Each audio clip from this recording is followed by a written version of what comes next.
release of the live-action How to Train Your Dragon, it's time to rank all 4 movies from my least favorite to my favorite.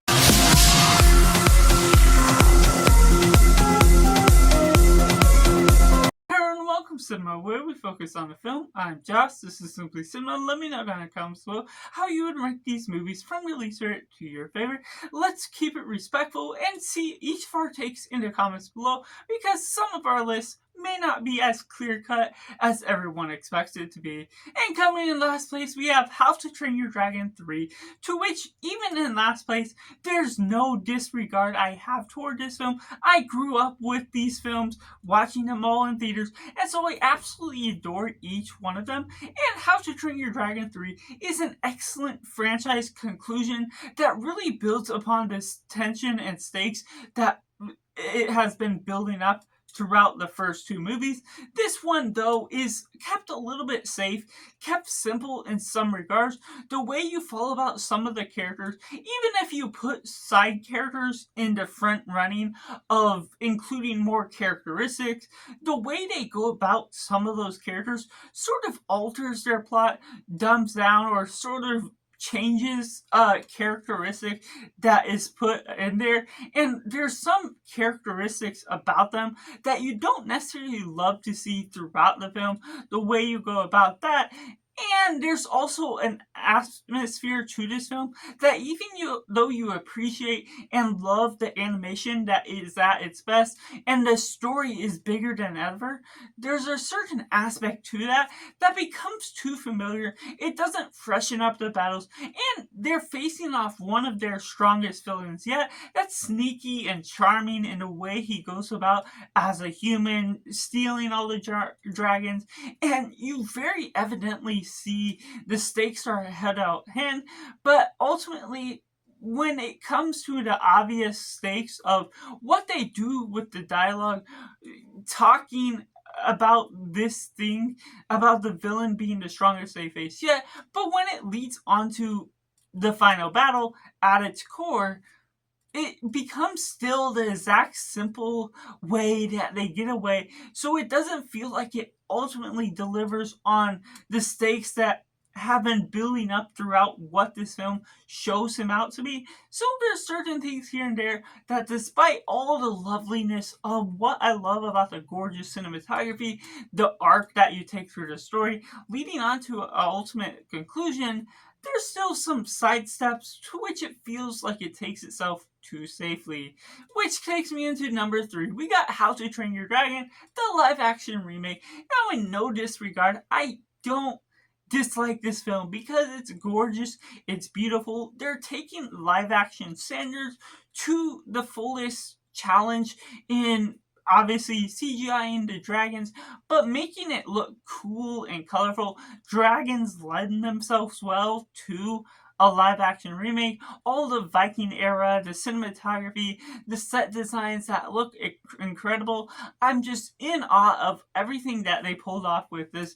Being a huge fan, of course, growing up with the original and seeing it in live action, it's exactly what I want it to be. Yes, there's very few changes made, and it doesn't necessarily alter its course of the storyline throughout, but its narrative in that same regard is as good as I want it to be, even if it doesn't change up things, even if this film was only made for the money. It's still something that I safely regard as something atmospheric, something lovely. I absorb all the nutrients of the original, but taking it in live action, it may be not as colorful, as vibrant, but it feels more surreal to the nature of what you're taking out of the live action environment as it stands.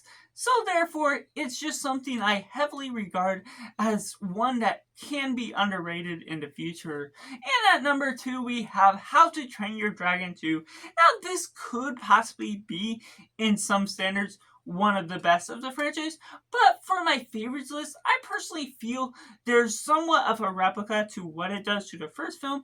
I love what they do with the mother arc of the story, the art and the emotional arcs that you take throughout all these different characters, expanding upon some of the ideas, taking the dragon world of birth and sort of expanding on it, getting more dragons, and expanding on all the features of the characters, learning things we didn't know before, all lend itself well to where we pick up from the first film that really circumstates all the world, knowing what Burke is like once you're immersed with all the dragons, exploring all the cultures, getting some emotional depth to where we're taking the story as a whole, and doubling the stakes with these big dragons, this new hidden dragon world that we get with the mother, that really builds upon something that's really grand and visceral, and the animation is expanding and doing something better than what we got in the first. But at the same time, there's certain aspects of the film where it just drags on a little bit, not in a negative way by any means, but at the same time, it's not something I find as watchable. It feels still like I'm watching some of the same beats played out from what we got from the first movie. But this is still one that I absolutely adore for the nature of what it's doing with its narrative, and so I still heavily regard it as a great film in its own means. Which takes me into my number one pick, How to Train Your Dragon, the original, that just really builds upon the world building at its best, doing so much to the writers of Burke. There's different ideas and implications to fatherhood and family matters, what we're building upon Hiccup, what it means to stand out. I love the themes of this movie so much more than what we got in some of the others, and while it's replicated in the live action version, of course, this is the original that is the basis to that story. So the building blocks to how we build upon the narrative of this creates some intriguing characters, some quirky personalities within all the kids that are training to kill dragons. But when we learn in the relationship with Hiccup and how he grows to relate with dragons, how he takes down a Night Fury, but then learn the dragons are as scared as he is, the way you follow along with that plotline and going against the flow of the government of Burke, the ideas behind that, and knowing his father is the leader of that tribe, having to train all the people's mind, and leading on to the big dragon's nest final battle, and in general seeing the immersion, how it flows on with animation is incredible to the extent of where we're following up with all the plot, building upon Hiccup's storyline, taking some things with emotional depth. So the animation flow is quick and easy to follow with enjoyment and objective great storytelling. So the way you're following about all these different characters, the defiance, the themes, the animation, the colors, everything throughout becomes fun and enjoyable to watch, with a great arc within all of its characters and enjoyment to the battles that are held at hand.